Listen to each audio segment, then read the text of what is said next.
Students, welcome to mathematics. आज हम लोग class 10 NCERT chapter 3.2 pair of linear equation of two variable solve करेंगे। तो इसका जो पहला क्वेश्चन है 1.1 x plus y equals to 14 x minus y equals to 4। तो यहाँ पे दो इक्वेशन दिया हुआ है, x plus y equals to 14 और x minus y equals to 4। ये दोनों इक्वेशन है, इक्वेशन 1 एंड इक्वेशन 2। तो इसका हमें सॉल्व करके x का भी वैल्यू निकालना है, y का भी वैल्यू निकालना है। लेकिन प्रोसेस क्या है? सब्स्टिट्यूशन। देखो सब्स्टिट्यूट का मतलब क्या होता है? किसी को हटा के वहां पे किसी और को बिठा देना। तो हम क्या करेंगे, पहले इक्वेशन से x का वैल्यू निकालेंगे, उस इक्वेशन से जो x का जो वैल्यू आएगा उसको हम सेकंड इक्वेशन में डाल देंगे। देखो पहले हम यहाँ पे लिखेंगे फ्रॉम इक्वेशन 1 वी गेट, हम स्टेटमेंट लिखेंगे फ्रॉम इक्वेशन 1 वी गेट। तो इक्वेशन 1 से हमें क्या मिल रहा है? x plus y equals to 14। So x equals to क्या होगा? इस 14 को हम भेज देंगे उस तरफ, तो ये हो जाएगा 14 माइनस वाई, और इसको हम लिख लेंगे सी, इक्वेशन सी। ये है इक्वेशन सी। अब यहाँ पे जो x का वैल्यू है क्या है? 14 minus y, 14 minus y x का वैल्यू। इस x का जो वैल्यू है 14 माइनस वाई, इसी को हमें सेकंड इक्वेशन इस x की जगह डाल देना है। तो हम यहाँ पे सिंपली स्टेटमेंट लिखेंगे by substitute the value of x from equation 2 we get, by substitute the value of x from equation 2 we get. तो यहाँ पे इक्वेशन 2 पहले लिख लेते हैं, x minus Y equals to 4, x minus Y equals to 4। अब ध्यान से देखो, इस x की जगह हम क्या लिखेंगे? इसका वैल्यू, x का वैल्यू क्या निकला था? 14 माइनस वाई। तो हम यहाँ पे लिखेंगे 14 माइनस वाई, और ये तो पहले से था, ये यहाँ पे बैठ गया, ये हो गया 4। ये जो x का वैल्यू है यहाँ से यहाँ था कि x का वैल्यू है, और उसके बाद था minus minus y, y equals to 4 4। बस इस x की जगह इसका वैल्यू बैठ गया। नेक्स्ट लाइन 14 माइनस वाई दोनों सेम है, तो ये हो जाएगा minus 2y equals to 4। Next line यहाँ पे है माइनस 2y, और इस 14 को हम उस तरफ भेज देंगे। 14 अगर उस तरफ चला गया, यहाँ पे तो कुछ नहीं था मतलब प्लस था, उस तरफ जाके हो जाएगा माइनस 4 माइनस 14। बाकी मैं यहाँ पे कर देता हूँ। तो यहाँ पे है माइनस 2y, लेफ्ट साइड में है माइनस 2y, और उस तरफ क्या है? माइनस 14 प्लस 4, माइनस 14 प्लस 4, तो ये हो जाएगा माइनस 10। तो नेक्स्ट लाइन यहाँ पे माइनस और माइनस हो जाएगा रिड्यूस, फिर हम y इक्वल्स टू लिख सकते हैं 10/2, क्योंकि 2 जो था वो 10 के नीचे चला गया। अब अगर 2 से डिवाइड किया जाए तो y आ रहा है 5, तो यहाँ पे y का वैल्यू क्या आ रहा है? y का वैल्यू आ रहा है 5। अब देखो y इक्वल्स टू 5 है, अगर y का वैल्यू मैं यहाँ पे थर्ड इक्वेशन में डाल दूं तो यहाँ से x निकल सकता है। y का जो वैल्यू है ये तो आ गया, y का वैल्यू आ गया 5, ये आंसर आ गया y इक्वल्स टू 5। अब हमें चाहिए x, हमें दोनों का आंसर निकालना था, x भी y भी। तो यहाँ पे हमारा y आ गया 5, ओके। अब हमें x निकालना है। अब हम x यहाँ पे भी जाके डाल सकते हैं, निकाल सकते हैं, यहाँ पे भी y का वैल्यू डाल के निकाल सकते हैं, लेकिन सबसे इजी क्या होगा? ये होगा, क्योंकि यहाँ पे तो x लिखा है, और बस हम यहाँ पे अगर y का वैल्यू डाल दे तो सिंपली यहाँ से निकाल सकते हैं।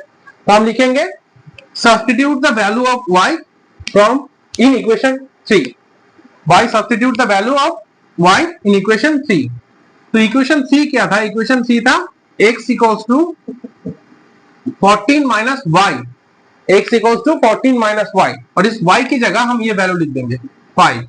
सो x इक्वल्स टू कितना आ गया? 9। तो हमारा जो फाइनल आंसर आ गया वो है x इक्वल्स टू 9 और y इक्वल्स टू 5। तो ये क्वेश्चन 1.1 हो गया सॉल्व। अब सॉल्व करेंगे question 1.2। Question number 1.2, s minus t equals to 3, यह है equation 1, s/3 plus t/2 equals to 6, यह है इक्वेशन 2। पहले बस कितना ही लिखेंगे हम, from equation 1 we get s minus t equals to 3, तो s equals to t plus 3, ये t उस तरफ जाके प्लस हो गया, यहाँ पे 3 बैठ गया, और ये हो गया इक्वेशन 3, ये हो गया इक्वेशन 3। अब हम स्टेटमेंट क्या लिखेंगे? By substitute the value of s from equation 2, by substitute the value of s from equation 2। तो इक्वेशन 2 में क्या था? इक्वेशन 2 था s/3 plus t/2 equals to 6, ऐसा था, और यहाँ पे लिखा था s, और इस s की जगह हम ये वैल्यू डाल देंगे, s की जगह हम लिखेंगे t plus 3।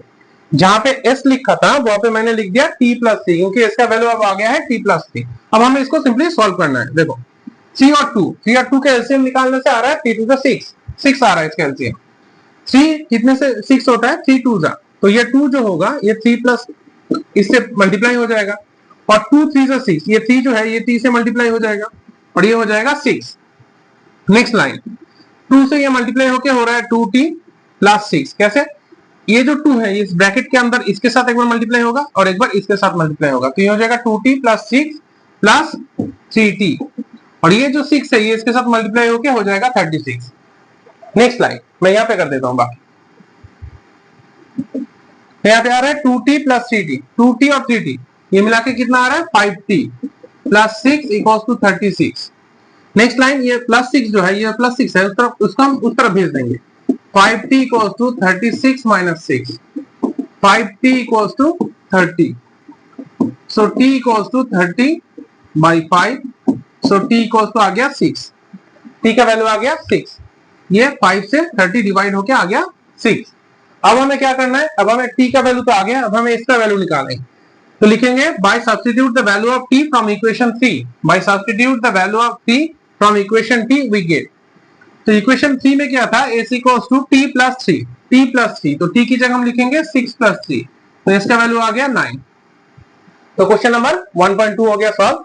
Next question number 1.3, यहाँ पे जो दो इक्वेशन है 3x minus Y equals to 3, 9x minus 3y equals to 9, अगर हम इसको ऐसे लिखे, इसको अगर हम इसको फर्स्ट इक्वेशन को अगर हम ऐसे लिखे 3x माइनस वाई और इस 3 को अगर इस तरफ ले आए तो ये कुछ ऐसा दिखेगा, और यहाँ पे जो इक्वेशन है इसको अगर हम ऐसे लिखे 9x minus 3y minus 9 equals to 0 equals to 2, ये जो इक्वेशन है ये थोड़ा अलग है। कैसा अलग है देखो, इसका जो फर्स्ट टर्म है मतलब इसको किसी भी लीनियर इक्वेशन को हम ऐसे लिख सकते हैं ax plus by plus c equal to 0, ये क्लास 9 में था चैप्टर 4.1 में। तो यहाँ पे क्या था, पहला जो है a जो होता है वो x का कोएफिशिएंट होता है, b जो होता है वो y का कोएफिशिएंट होता है, c जो होता है वो कांस्टेंट टर्म होता है, वो किसी का कोएफिशिएंट होता है वो कांस्टेंट टर्म होता है। तो ऐसे ही अगर पहला इक्वेशन चेक करें, इस इक्वेशन में पहला जो इक्वेशन है उसका a क्या है, पहला जो इक्वेशन है उसका a1 b1 और c1 क्या होगा। पहला जो इक्वेशन है उसका कोएफिशिएंट, x का कोएफिशिएंट है 3, y का कोएफिशिएंट है -1 और c का कोएफिशिएंट है, c जो है वो -3 है, ठीक है। नेक्स्ट a2 मतलब सेकेंड इक्वेशन का जो x का कोएफिशिएंट, y का कोएफिशिएंट और कांस्टेंट, इसका कोएफिशिएंट क्या है 9 है, इसका क्या है -3 है, इसका क्या है -9 है। तो अगर हम ध्यान से चेक करें कि a1 by a2 कितना आ रहा है, a1 by a2, a1 by a2 का मतलब क्या है 3 by 9, यहाँ पे 3 यहाँ पे 9, 3 by 9 अगर हम डिवाइड करें तो आंसर आ रहा है 1 by 3, यहाँ पे आ रहा है 1 by 3, ठीक है। अब हम चेक करेंगे b1 by b2 कितना आ रहा है, b1 by b2, b1 क्या है -1 है, b2 क्या है -3 है, इसको भी अगर रिड्यूस कर दूं तो इसका भी आंसर आ रहा है 1 by 3। अच्छा अब हम चेक करेंगे c1 by c2 क्या आ रहा है, c1 by c2 मतलब -3 by -9, इसको रिड्यूस कर देते हैं 1 by 3, ये भी आ गया 1 by 3। तो हमें यहाँ पे क्या मिल रहा है, हमें यहाँ पे मिल रहा है a1 by a2, b1 by b2 और c1 by c2 तीनों सेम है, a1 by a2, b1 by b2, c1 by c2 same. इस मैथ्स में a1 by a2, b1 by b2, c1 by c2 same है।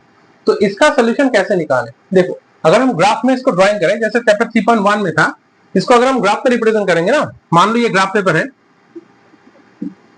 ये axis है, ठीक है, जैसे एक्स एक्सिस वाई एक्सिस होता है, ठीक है। इसको अगर हम ग्राफ में प्लॉट करें तो ये जो आंसर आएगा ना, तो ये ऐसा हो जाएगा एकदम एक लाइन के ऊपर दूसरा लाइन, मान लो ये पहला इक्वेशन है तो ये हो जाएगा दूसरा इक्वेशन, एक के ऊपर एक, एकदम ऊपर से एक के ऊपर एक हो जाएगा। तो इसका आंसर कितना आएगा, इनफिनाइटली मेनी सोल्यूशन आएगा, बहुत सोल्यूशन आएगा। ये 3.1 जब तुम लोग सॉल्व करोगे तब तुम लोग समझ जाओगे, ये फॉर्मूला है। अगर a1 by a2, b1 by b2, c1 by c2 same आता है, a1 by a2, b1 by b2, c1 by c2 same आता है, तो हम उसका सिंगल सोल्यूशन नहीं निकाल सकते, उसका इनफिनाइटली मेनी सोल्यूशन होता है, ठीक है। तो ये मैथ सॉल्व नहीं हो सकता, इसका इनफिनाइटली मेनी सोल्यूशन है, इसलिए ये सॉल्व नहीं होगा। नेक्स्ट क्वेश्चन 1.4,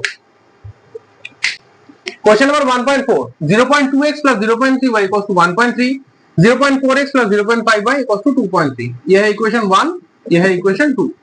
अब हम पहले लिखेंगे क्या, from equation 1 we get, equation 1 से हम क्या मिलते हैं हमें 0.2x plus 0.3y equals to 1.3, यहां से हम x का वैल्यू निकालेंगे, 0.2x equals to 1.3, इसको भेज देंगे उस तरफ, ये हो जाएगा उस तरफ जाके -0.3y, ये प्लस 0.3y था, उस तरफ जाके हो गया माइनस 0.3y। ठीक है, नेक्स्ट लाइन, x को रख देंगे 1.3 माइनस 0.3y बाई 0.2 और ये हो गया इक्वेशन 3। ये हो गया इक्वेशन 3। अब हम क्या करेंगे, by substitute the value of x from equation 2। इस इक्वेशन 2 से x का वैल्यू सब्स्टिट्यूट करके हम इसे लिख देंगे। हम यहाँ पे लिखेंगे statement by substitute the value of x from equation 2 we get. तो फर्स्ट इक्वेशन क्या है, सेकंड इक्वेशन 0.4 और यहाँ पे x का value plus 0.5y equals to 2.3। यहाँ पे जो x था, ये जो x था इसकी जगह हम लिख देंगे इस वैल्यू को, इस नंबर को। जहां पे x था वहां पे हम x ना लिख के उसकी वैल्यू लिख देंगे। यही तो सब्स्टिट्यूशन मेथड है, सब्स्टिट्यूट तो हमें यही करना है। 0.2 1.3 माइनस 0.3y। ठीक है, ये लाइन बहुत इंपॉर्टेंट है, इसे बहुत ध्यान से देखो। यहाँ पे क्या हो रहा है, यहाँ पे ये भी डेसिमल है 0.2, ये भी डेसिमल है 0.4, तो यहाँ पे सेम डेसिमल है तो डेसिमल हट गया और इस 2 से इस 4 को डिवाइड करने से यहाँ पे आ रहा है 2। तो अब हम क्या करेंगे, इस 2 से ये जो ब्रैकेट के अंदर दो नंबर है इसको मल्टीप्लाई कर देंगे। जैसा होता है, जैसे मान लो ऐसा कोई नंबर है 2 इंटू ए प्लस बी, ये तो ऐसा ही होता है ना, 2a प्लस 2b, 2 से मल्टीप्लाई हो जाता है। वैसे ही 2 यहाँ पे बाहर था और ये दो नंबर अंदर था, तो इन दोनों को मल्टीप्लाई होना है। तो 2 से 1.3 मल्टीप्लाई होकर क्या होता है 2.6 माइनस, और इस 2 से इस नंबर को मल्टीप्लाई करने से क्या मिलेगा 0.6y प्लस, और यहाँ पे क्या है 0.5y equals to 2.3 equals to 2.3। क्या हुआ यहाँ पे, मैं फिर से समझा देता हूँ। ये जो 0.5y था यहाँ पे बैठ गया, 2 से ये मल्टीप्लाई होके हो गया 2.6, 2 से ये मल्टीप्लाई होके हो गया 0.6 और ये माइनस से यहाँ पे बैठ गया। अब नेक्स्ट लाइन में क्या करेंगे, 0.6y 0.5y 0.6y 0.5y दोनों सेम है, नहीं सेम नहीं है, ये माइनस में है ये प्लस में है, तो ये क्या होगा, ये माइनस होगा। 0.6 से 0.5 माइनस होगा, 0.6 से 0.5 माइनस होने से आंसर आ रहा है 0.1 0.1y। ये माइनस जो नंबर था ये बड़ा नंबर था इसलिए माइनस हो गया। यहाँ पे क्या था 2.3 और ये जो 2.6 है ना इसको हम भेज देंगे उस तरफ एकदम राइट में, तो ये प्लस था, इसका आगे कुछ नहीं था मतलब प्लस था, तो ये उस तरफ जाके हो जाएगा माइनस 2.6। तो next line minus 0.1y equals to minus 0.3। Minus 0.3 कैसे आया, देखो यहाँ पे था 2.3, यहाँ पे था माइनस 2.6, तो 2.6 से 2.3 हो गया माइनस, ये आ गया 0.3, ये जो बड़ा नंबर था इसलिए ये माइनस हो गया, तो ये माइनस माइनस हो गया रिड्यूस। नेक्स्ट लाइन, बाकी मैं यहाँ पे कर देता हूं। तो यहाँ पे क्या होगा, यहाँ पे होगा y इक्वल्स टू, इस तरफ क्या है 0.3 और नीचे क्या जाएगा 0.1। ये जो 0.1 था y का कोएफिशिएंट ये अगले लाइन में इसके नीचे चला गया, तो यहाँ पे पॉइंट 1 के बाद है, यहाँ पे पॉइंट 1 के बाद है, ये पॉइंट हो गया रिड्यूस। और 1 से अगर 3 को डिवाइड किया जाए तो ये बहुत ही सिंपल है, आंसर 3 आएगा। 1 से डिवाइड करने का मतलब 3 होता है। तो अब हमें y का वैल्यू मिल चुका है, y का वैल्यू क्या है, y का वैल्यू आ गया 3। ओके, y आ गया 3। अब हमें निकालना है x निकालना है। सिंपली स्टेटमेंट लिखेंगे, by substitute the value of y from equation 3, by substitute the value of y from equation 3। फिर से समझाता हूँ 3 से क्यों, यहाँ पे भी अगर y का वैल्यू डालोगे हाँ x आ जाएगा, यहाँ पे भी डालोगे तब भी x आ जाएगा, लेकिन ये सबसे छोटा इक्वेशन है क्योंकि x को मैंने सेपरेट कर लिया है और बाकी यहाँ पे जो नंबर है इसमें x नहीं है। अगर हम सिंपली यहाँ पे y डाल देंगे तो इजीली x का वैल्यू बाहर आ जाएगा, इसीलिए हमें इसमें डालना पड़ रहा है। ऐसा कोई फॉर्मूला नहीं कि इसी में डालना है, तुम इक्वेशन 1 में भी डाल सकते हो, इक्वेशन 2 में भी डाल सकते हो और ये सबसे इजी होगा। ठीक है, तो हम यहाँ पे स्टेटमेंट लिखेंगे by substitute the value of y from equation 3। So x equals to यहाँ पे क्या होगा 1.3 माइनस 0.3 इंटू 3, ये जो y का वैल्यू था y का वैल्यू 3 आ गया, नीचे क्या है 0.2। Next line x equals to 1.3 minus, ये दोनों अगर मल्टीप्लाई हो रहा है तो ये आंसर आ रहा है 0.9, 3 3 9, ये हो गया 0.9 और नीचे आ गया 0.2। Next line x equals to 1.3 से अगर 0.9 माइनस किया जाए तो आंसर आ रहा है 0.4 बाई 0.2। इसके भी एक के बाद पॉइंट है, इसका भी एक के बाद पॉइंट है, पॉइंट पॉइंट रिड्यूस कर देते हैं, 2 से डिवाइड करते हैं आंसर 2, तो फाइनली x का आंसर आ गया 2। तो इस मैथ में x का क्या आंसर आ गया, x का आंसर आ गया 2 और y का आंसर आ गया 3। Next question, question number 1.5, √2x plus √3y equals to 0, √3x minus √8y equals to 0। इसको हम मान लेते हैं इक्वेशन 1, इसको हम मान लेते हैं इक्वेशन 2। स्टेटमेंट क्या लिखेंगे, from equation 1 we get, from equation 1 we get. तो इक्वेशन 1 से हमें क्या मिल रहा है, √2x, इसको हम भेज देंगे उस तरफ, ये हो जाएगा 0 minus √3y। Next line, x को रख देंगे, ये हो जाएगा माइनस √3y, ये y जो है ये रूट से बाहर है, ठीक है, बाय √2। ये जो √2 था ये इसके नीचे डिवाइड में चला गया, तो ये हो गया इक्वेशन 3। अब हम लिखेंगे क्या, by substitute the value of x from equation 2, by substitute the value of x from equation 2। तो इक्वेशन 2 में क्या था, √3 into x minus √8y equal to 0। तो यहाँ पे x का वैल्यू लिख देंगे, x का वैल्यू क्या है, minus √3y by 2 by √2, minus √3y by √2। Next line, यहाँ पे बैठ गया √2, ये √3 और √3 माइनस मल्टीप्लाई होके हो रहा है 3, √3 इंटू √3 कितना आता है, 3 आता है, तो ये हो गया 3y, और ये माइनस जो था यहाँ पे बैठ गया, minus √8y equal to 0। Next line, इसके नीचे कुछ नहीं मतलब 1 मान लेते हैं, 1 मान के अगर हम एलसीएम करें तो इसका एलसीएम आ रहा है √2 और नीचे 1, √2 1 √2 एलसीएम आ गया। अब देखो √2 सेम है, तो ये हो गया 3y, जैसा था वैसा बैठ गया, माइनस इसके नीचे कुछ नहीं है, तो √2 जो है ये √2 से मल्टीप्लाई होके ये हो रहा है √16y, ठीक है, ये हो गया √16y। अब मैं बाकी यहाँ पे कर देता हूं, नीचे क्या है, √2 है, ओके, ऊपर माइनस 3y, और ये जो माइनस √16y है इसका मतलब 4y होता है, क्योंकि √16 करने से कितना आता है, 4y आता है। यहाँ पे मैंने 0 लिखने भूल गया, यहाँ पे √16 का मतलब क्या होता है, 4y होता है। अब देखो नेक्स्ट लाइन, ये जो √2 है ये इसके साथ मल्टीप्लाई हो जाएगा नेक्स्ट लाइन में, 0 इंटू √2, और ऊपर क्या है माइनस 3y माइनस 4y, इन दोनों को ऐड हो जाएगा, ये हो जाएगा माइनस 7y, क्योंकि अगर दोनों का साइन सेम है तो ये हो जाएगा 7y, और जो बिगर नंबर है उसका साइन बैठ गया। So next line 7y equals to 0, क्योंकि इन दोनों को मल्टीप्लाई करने से 0 आ रहा है और यहाँ पे माइनस है। Next line y equals to 0 by minus 7, so y equals to आ गया 0, क्योंकि 0 को किसी भी नंबर से डिवाइड किया जाए तो आंसर आ जाता है 0। ये आ गया y का वैल्यू। अब हमें क्या निकालना है, x का वैल्यू निकालना है। स्टेटमेंट क्या लिखेंगे, by substitute the value of y in equation 3, by substitute the value of y in equation 3, so यहाँ पे लिखेंगे x equals to minus √3 into 0 by √2। अब देखो √3 से 0 इंटू होके हो गया 0, और उस 0 को अगर हम 2 से डिवाइड करें तो यहाँ आंसर आ रहा है 0। तो इस मैथ में x का भी वैल्यू आ गया 0 और y का भी वैल्यू आ गया 0। Next question, question number 6, 3x by 2 minus 5y by 3 equals to minus 2, ये है इक्वेशन 1, और x by 3 plus y by 2 equals to 13 by 6, ये है इक्वेशन 2। अब हम क्या स्टेटमेंट लिखेंगे, from equation 1 we get, from equation 1 we get. अब इक्वेशन 1 से हमें क्या मिल रहा है, 3x by 2 minus 5y by 3 equals to minus 2।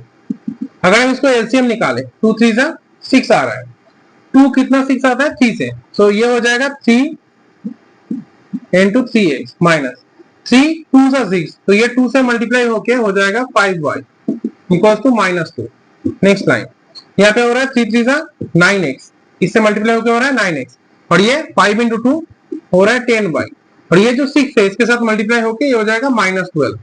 तो यहाँ पे आ गया 9x minus 10y equals to minus 12। Next line, 9x equals to minus 12 plus 10y, ये जो माइनस 10y था इस तरफ जाके हो गया प्लस 10y। अब x इक्वल्स टू क्या होगा, माइनस 12 प्लस 10y बाई 9, ये आ गया इक्वेशन 3। यहाँ पे जो 9 था ये नीचे जाके यहाँ पे डिवाइड हो गया, तो बाकी का मैं यहाँ पे कर देता हूं। यहाँ पे x इक्वल्स टू निकल चुका है, अब हमें निकालना है by substitute the value of x from equation 2, by substitute the value of x from equation 2। अब इक्वेशन 2 में हमें x का वैल्यू सब्स्टिट्यूट कर देना है। इक्वेशन 2 क्या लिखा है, इक्वेशन 2 में लिखा है x by 3 plus y by 2 equals to 13 by 6। अब हमें इस x की जगह हमें इस वैल्यू को लिखना है। यहाँ पे x लिखा था, x by 3 मैंने यहाँ पे गैप रख दिया है, और इस x की जगह इस वैल्यू को हमें यहाँ पे लिख देना है, ठीक है। यहाँ पे लिखेंगे हम माइनस 12 प्लस 10y, और ये जो 9 था ये नीचे बैठ जाएगा, क्योंकि x के नीचे तो पहले से 3 था और यहाँ पे भी 9 है, तो ये दोनों साइड बाय साइड ऐसे बैठ जाएंगे। नेक्स्ट लाइन, तो यहाँ पे आ रहा है -12 प्लस 10y और ये आ रहा है 3 9 27 प्लस y/2 इक्वल्स टू 13/6। तो अब इन दोनों का एलसीएम निकालते हैं। 27 और 2 का एलसीएम आता है 54, क्योंकि ये दोनों तो किसी का इन दोनों का कोई कॉमन फैक्टर नहीं है, तो अगर हम इसका एलसीएम निकालें तो सिंपली मल्टीप्लाई होकर यहाँ पे बैठ जाएगा। 27 2 54। अब देखो 27 से 2 मल्टीप्लाई करने से 54 आ रहा है। 27 इंटू 2 आता है 54, तो हम यहाँ पे 2 इंटू -12 प्लस 10y करेंगे प्लस 2 27 54। ये 27 इसके साथ मल्टीप्लाई होकर यहाँ पे हो गया 27y और ये हो गया 13/6। जैसा था मैंने वैसा ही लिख दिया। नेक्स्ट लाइन, यहाँ पे क्या होगा, ये जो 2 है ये दोनों से मल्टीप्लाई हो जाएगा, इससे भी एक बार इससे भी एक बार, तो ये हो जाएगा -24 plus 20y plus 27y।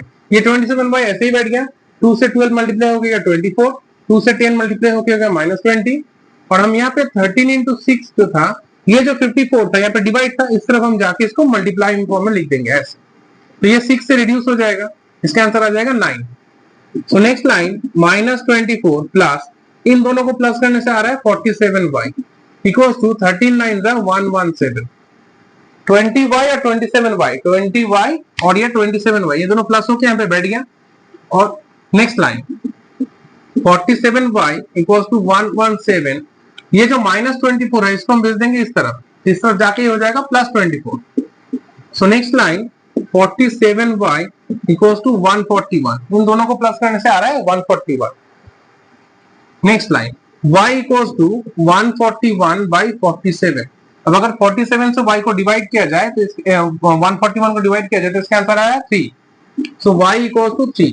y का वैल्यू क्या आ गया, y का वैल्यू आ गया 3, y इक्वल्स टू 3।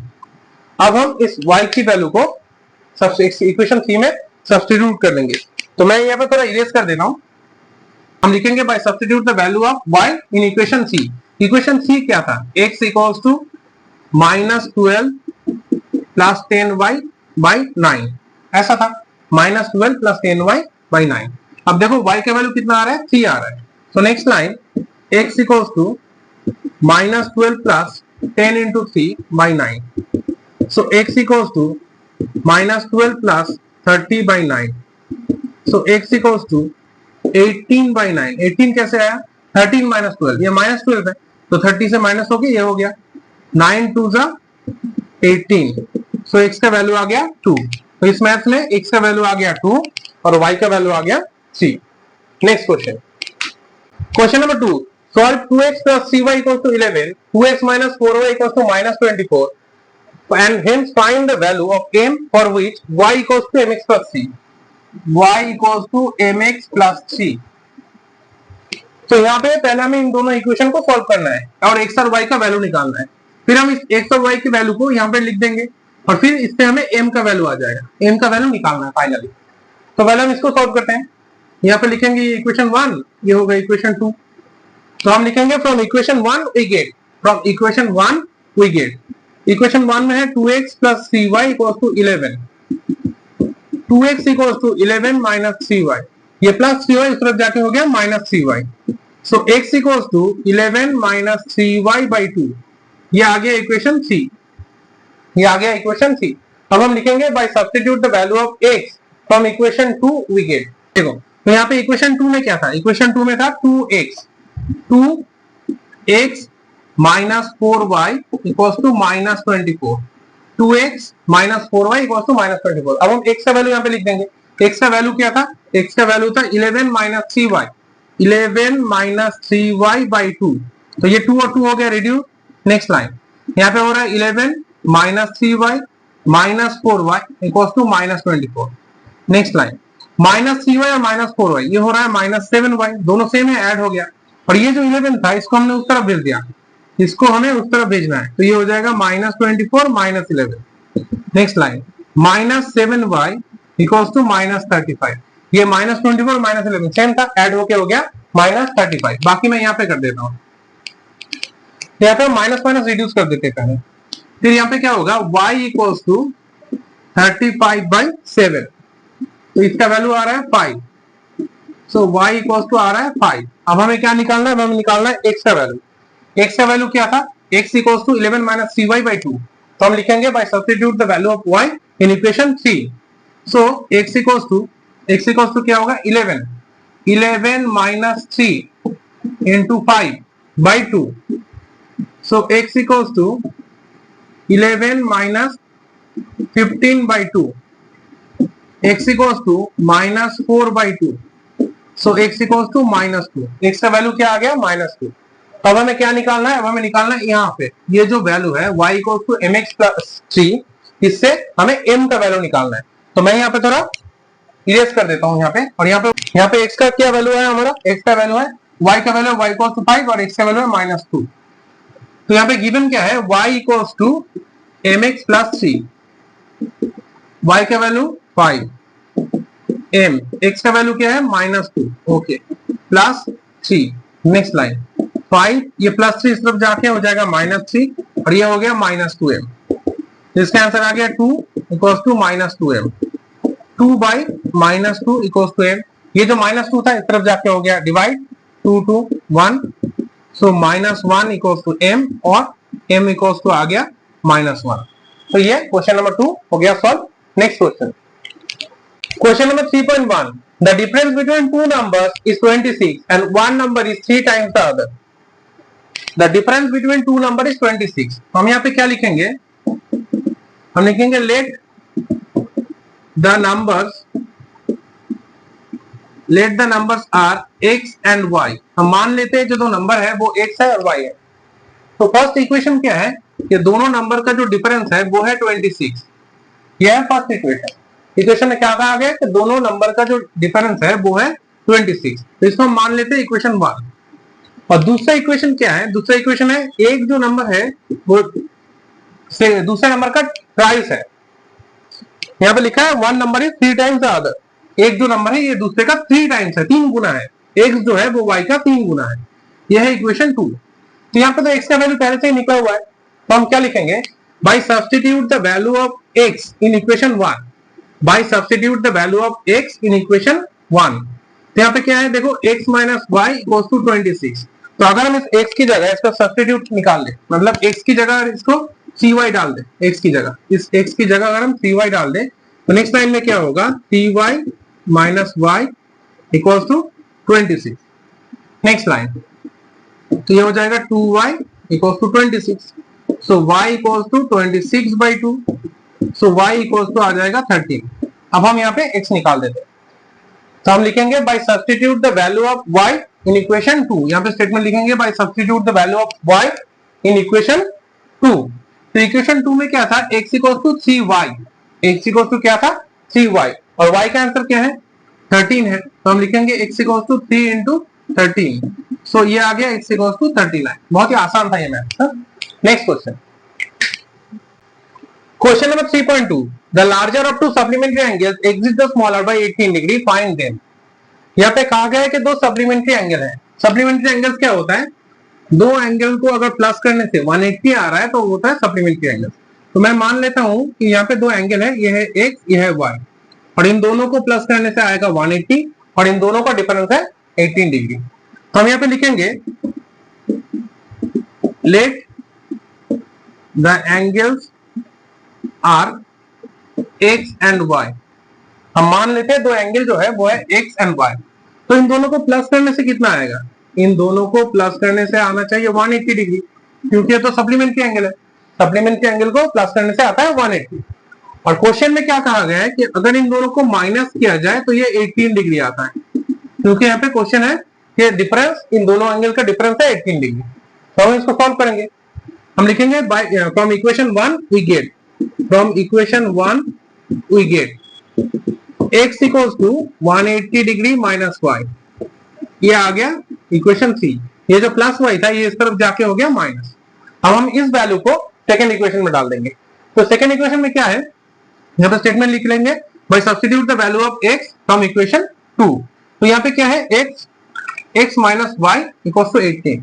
तो इस x की जगह हम इस वैल्यू को लिख देंगे। x की जगह हम लिखेंगे 180 degree minus y equals to 18 degree. ये जो x का वैल्यू था इसकी जगह हमने ये लिखा है जहां पे x का वैल्यू था वहां पे हमने ये लिखा है, और बाकी जो माइनस वाई इक्वल टू 18 था, ये माइनस वाई इक्वल टू 18 हमने ऐसे लिख दिया। Next line 180 degree minus 2y equal to 18 degree. अब माइनस 2y इक्वल टू इस 180 को हम भेज देंगे उस तरफ, तो यहाँ पे पहले से क्या था 18 डिग्री था, और ये इस तरफ जाके हो गया माइनस 180 डिग्री। बाकी मैं यहाँ पे कर देता हूँ। So next line minus 2y equal to इन दोनों को कैलकुलेट करने से आ रहा है माइनस 162 डिग्री। ये जो 180 है ये माइनस में है और ये प्लस में है, तो ये दोनों माइनस करके यहाँ पे आ रहा है 162, और ये बिगर नंबर है इसका साइन यहाँ पे बैठ गया, माइनस माइनस हो गया reduce, y equals to 162 by 2 81 degree. So y equals to 81 degree, इसका आंसर आ गया 81 डिग्री। अब हमें x का वैल्यू निकालना है। x का जो इक्वेशन है ये है, हम लिखेंगे by substitute the value of y from equation 3। तो इक्वेशन 3 में क्या है, x equals to 180 degree minus y, और y का वैल्यू तो निकल चुका है, y का जो वैल्यू है ये है 81 डिग्री, हम y की जगह लिख देंगे 81 degree. So x equals to 99 degree, तो इसका आंसर आ गया 99 डिग्री। तो x का वैल्यू है 99 डिग्री और y का वैल्यू क्या होगा 81 डिग्री। तो two angles are 99 degree and 81 degree. Next question, question number 3.3, the coach of a cricket team buys 7 bats and 6 balls for rupees 3800. Later she buys 3 bats and 5 balls for rupees 1750. Find the cost of each bat and each ball. अच्छा, तो यहाँ पे हम मान लेते हैं let the cost of each bat be rupees x and each ball b rupees y. मान लेते हैं बैट का जो कीमत है वो एक्स है और बॉल का जो प्राइस है वो वाई है। ये मान लेते हैं एक बॉल का कॉस्ट है एक्स, एक बैट का कॉस्ट है एक्स और एक बॉल का कॉस्ट है वाई। हम यहाँ पे रफली मान लेते हैं बैट है एक्स और बॉल है वाई। ठीक है, बैट है एक्स, बॉल है वाई। तो पहली बार जो कोच ने क्या लिया था 7 bat and 6 ball, 7 bats and 6 balls, इससे उनका कितना खर्चा हुआ था 3800 equation 1। Okay, 7 bat 6 ball, total cost 3800। Second time उन्होंने लिया था 3 बैट्स 5 बॉल्स, 3 बैट्स 5 बॉल्स, खर्चा हुआ था 1750। ठीक है, सेकंड टाइम उन्होंने लिया था 3 बैट्स 5 बॉल्स और उसका खर्चा हुआ था 1750। अब हमें इसको सॉल्व करना है। हम लिखेंगे from equation 1 we get 7x plus 6y 3800, 7x equals to 3800 minus 6y, x equals to 3800 minus 6y by 7। ये आ गया इक्वेशन 3, ये आ गया इक्वेशन 3। अब हम सॉल्व करेंगे इसको और निकालेंगे इक्वेशन 2। क्या लिखेंगे, by substitute the value of x from equation 2 we get, by substitute the value of x from equation 2 we get। मैं बाकी यहाँ पे कर देता हूँ। यहाँ पे क्या लिखा था 3x plus 5y equals to 1750। x का वैल्यू क्या है 3800 minus 6y by 7। Next line यहाँ पे हो जाएगा 7 और इस 3 से ये दोनों मल्टीप्लाई हो जाएगा। 3 से इसको मल्टीप्लाई करने से आ रहा है 11400 minus 18y plus 5y equals to 1750। Next line यहाँ पे कुछ नहीं है तो हम 1 मान के एलसीएम कर देते हैं। तो यहाँ पे जो 7 सेम है तो ये नंबर ऐसे ही बैठ गया 11400 माइनस 18y, और इसके नीचे कुछ नहीं है मतलब 1 है, तो 1 7 से 7 होता है, तो ये 7 इससे मल्टीप्लाई होके ये हो जाएगा 35y equals to 1750। Next line यहाँ पे 11400 ये बैठ गया, ये प्लस 35y है माइनस 18y है, ये दोनों सब्ट्रैक्ट होके आंसर हो जाएगा 17y। 35 से 18 सब्ट्रैक्ट हो गया 17y, क्योंकि इन दोनों का साइन सेम नहीं था इसलिए इससे ये माइनस हो गया, और ये जो 7 है ये इससे मल्टीप्लाई हो जाएगा 1750 इंटू 7। नेक्स्ट लाइन यहाँ पे हो रहा है 17y और यहाँ पे इसको मल्टीप्लाई करते हैं 700 7 5 35 3 7 7 49 and 3 52 5 12250। 12250 और ये जो नंबर था इसको हम भेज देंगे इस तरह, ये हो जाएगा -11400। Next line y equals to, इससे अगर हम इसको माइनस करें तो यहाँ पे आंसर आ रहा है 548 और ये जो 17y था ना, यहाँ पे लिख देता हूँ 17y। Next line y equals to 850 by 17, तो 17 से अगर हम 850 को डिवाइड करें 17 5 तो यहाँ पे y का वैल्यू आ रहा है 50, y का वैल्यू आ रहा है 50, मतलब cost of each ball is 50 rupees. Ball का कीमत कितना है? 50 रुपीज है। अब हमें x का वैल्यू निकालना है, तो मैं यहाँ पे थोड़ा इरेज कर देता हूँ और यहीं पे कर देता हूँ 6y बाई 7। हम यहाँ पे लिखेंगे x equals to 3800 minus 6 into 50 by 7। 50 क्यों? क्योंकि y का वैल्यू 50 है, तो अब हम इस y की जगह 50 लिख सकते हैं। तो next line x equals to 3800 minus 6 into 50 300 by 7। x equals to 3800 minus 300 3500 by 7। So x equals to 7 से अगर इसको रिड्यूस किया जाए तो इसके आंसर आ रहा है 500। तो cost of each bat 500 rupees, cost of each ball 50 rupees. ये क्वेश्चन हो गया solve. Next question, question number 4, the taxi charges in a city consist of a fixed charge together with a charge for the distance covered. For a distance of 10 km the charge paid is 105 and for a journey of 15 km the charge paid is 155. What are the fixed charges and charges per kilometer? तो यहाँ पे question में कहा गया है अगर taxi में बैठोगे तो तुम्हें फिक्स चार्ज देना होगा, टैक्सी अगर तुम बुक करोगे तो तुम्हें फिक्स चार्ज देना होगा, फिर जितना किलोमीटर जाओगे उसके हिसाब से एक और अलग पैसा देना होगा। तो मान लेता हूं कि fix charge, let fix charge, जो चार्ज फिक्स्ड है वो है x और चार्ज पर किलोमीटर y। ये मैं मान लेता हूं कि जब तुम टैक्सी बुक करोगे तो तुम्हें 100 रुपए देना ही होगा और जितना किलोमीटर जाओगे उसके हिसाब से y रुपीज देना होगा। तो पहली बार जितना किलोमीटर 10 किलोमीटर और 10 किलोमीटर, अगर तुम 10 किलोमीटर जाना चाहते हो तो तुम्हें x प्लस 10y देना होगा। x तो टैक्सी के लिए और 10 पर किलोमीटर जितना डिस्टेंस तुम जाओगे, तो उस हिसाब से 105 आता है। क्वेश्चन है 10 किलोमीटर जाने के लिए 105 रुपीज देना होगा। और अगर 15 किलोमीटर जाना चाहते हो, अगर तुम 15 किलोमीटर जाना चाहते हो तो तुम्हें देना होगा ये 155। For 10 kilometre 105, for 15 kilometre 155। ये फिक्स चार्ज है, ये पर किलोमीटर चार्ज है।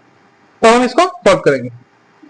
हम लिखेंगे from equation 1 we get x plus 10y equals to 105, x equals to 105 minus 10y, ये आ गया इक्वेशन 3।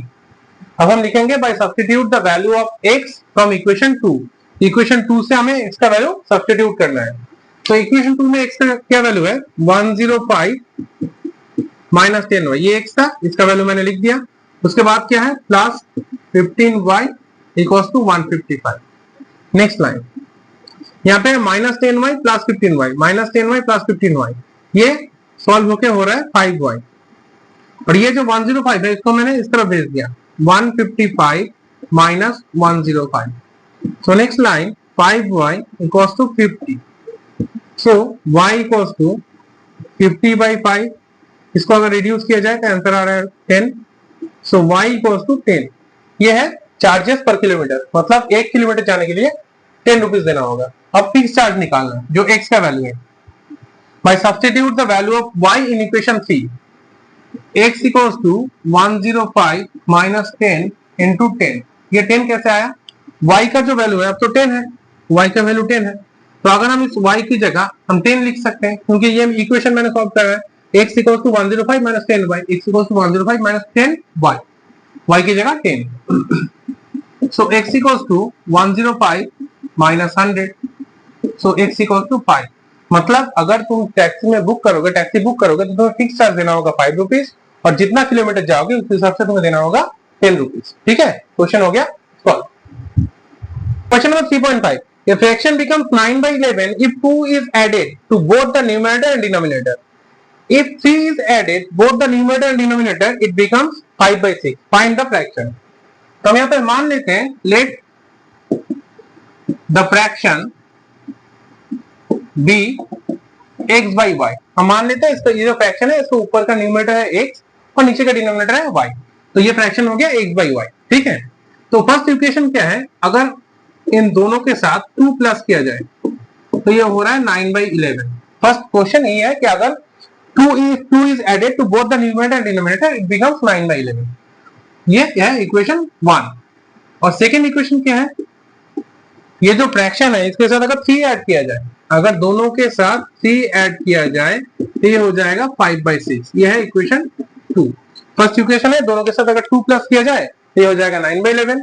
और सेकेंड इक्वेशन है, अगर इन दोनों के साथ 3 प्लस किया जाए तो ये हो जाएगा 5/6। अब सॉल्व करते हैं। From equation 1 we get x plus 2 by y plus 2 9/11। अब अगर इसको मल्टीप्लाई किया है, अगर हम इसको मल्टीप्लाई करें 11 इंटू एक्स, देखो क्रॉस मल्टीप्लिकेशन होगा, इसके साथ ये मल्टीप्लाई होगा और इसके साथ होगा ये मल्टीप्लाई, तो 11 इंटू एक्स ये आ जाएगा 11x plus 11 into 2 22, 9 into y 9y, 9 into 2 18।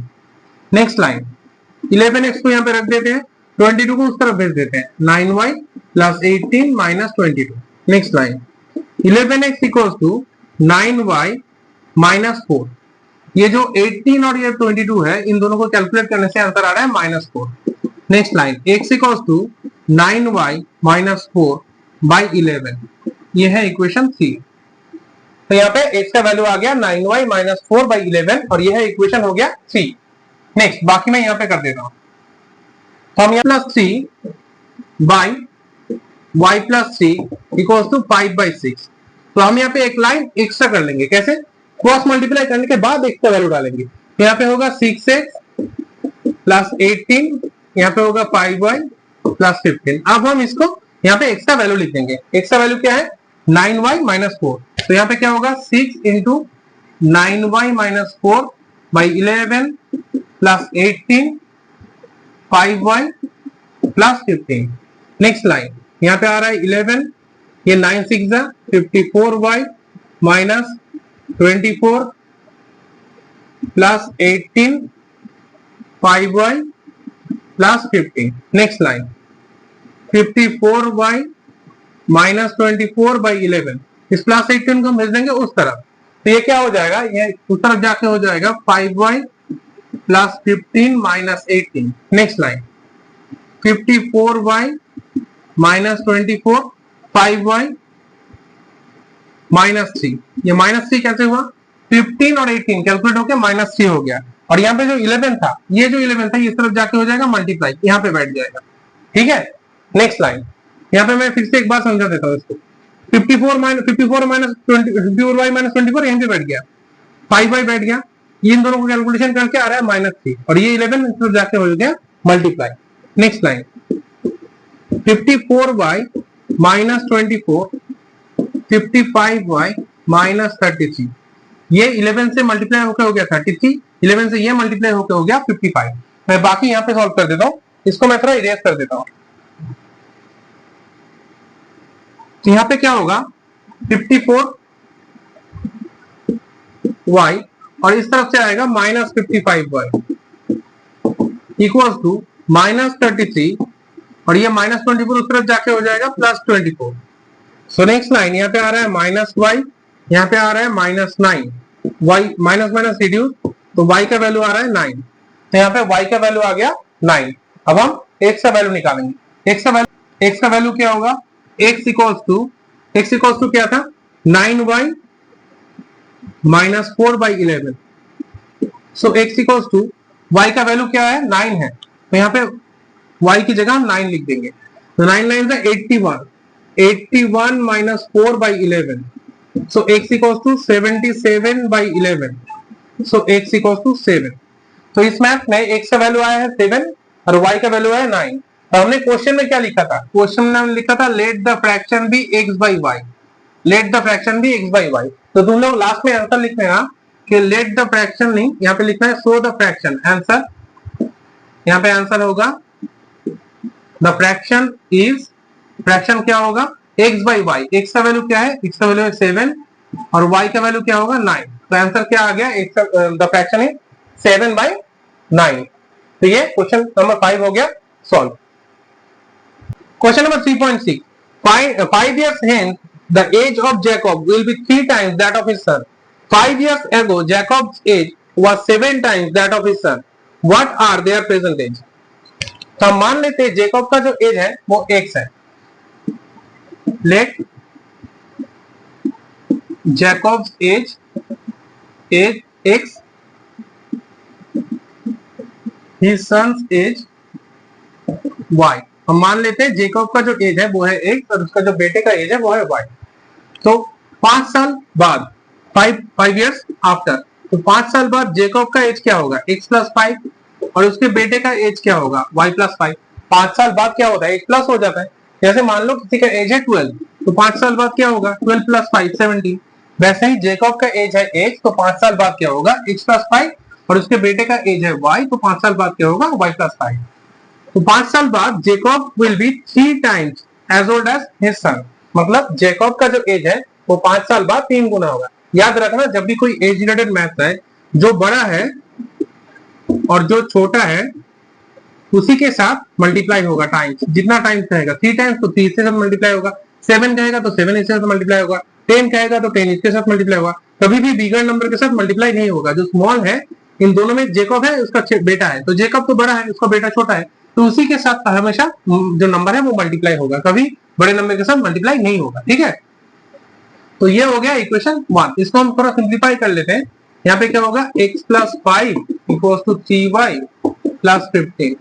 So x equals to 3y plus 15 minus 5। So x equals to 3y plus 10। इसको मान लेते हैं इक्वेशन 1। यह है equation 1, x equals to 3y plus 10। इसको थोड़ा मैंने सिंप्लीफाई कर लिया। नेक्स्ट अब सेकंड इक्वेशन बनाते हैं। सेकंड इक्वेशन में क्या कहा गया कि 5 साल पहले, 5 years ago, 5 साल पहले, 5 साल पहले मतलब x माइनस 5 और उसके बेटे का एज क्या था y माइनस 5। अभी जेकब का एज क्या है x है, तो 5 साल पहले x माइनस 5 था। अभी उसके बेटे का एज क्या है y है, तो 5 साल पहले y माइनस 5 था। जैसे मान लो तुम्हारा एज अगर 10 होता है तो अगर 5 साल पहले कितना होगा 5 होगा। वैसे ही अगर एज पास्ट में जाए तो माइनस होता है। तो तब कहा गया इसका एज उसके बेटे के एज का 7 टाइम्स है। मैंने कहा था जो स्मॉल है उसके साथ टाइम्स मल्टीप्लाई होगा। So next line x minus 5 equals to 7y minus 35। So x equals to 7y minus 35 plus 5। So x equals to यहाँ पे आ रहा है 7y माइनस 30। ये आ रहा है इक्वेशन 2। अब देखो इक्वेशन 1 में जो x का वैल्यू है उसका वैल्यू अगर मैं यहाँ पे डाल दूं तो हम y निकाल सकते हैं। तो हम यहाँ पे स्टेटमेंट लिखेंगे by substitute the value of x in equation 2 we get. तो इक्वेशन 2 में x की जगह हम ये लिखेंगे 3y प्लस 10 और यहाँ पे क्या है, यहाँ पे है 7y minus 30, 7y minus 30। Next line तो 3y माइनस 7y, इस 7y को हम इस तरफ ले आएंगे और यहाँ पे था माइनस 30 और ये गया माइनस 10। तो यहाँ पे आ रहा है minus 4y equals to minus 40। Minus minus हो गया रिड्यूस, तो y इक्वल्स टू 40 बाई 4।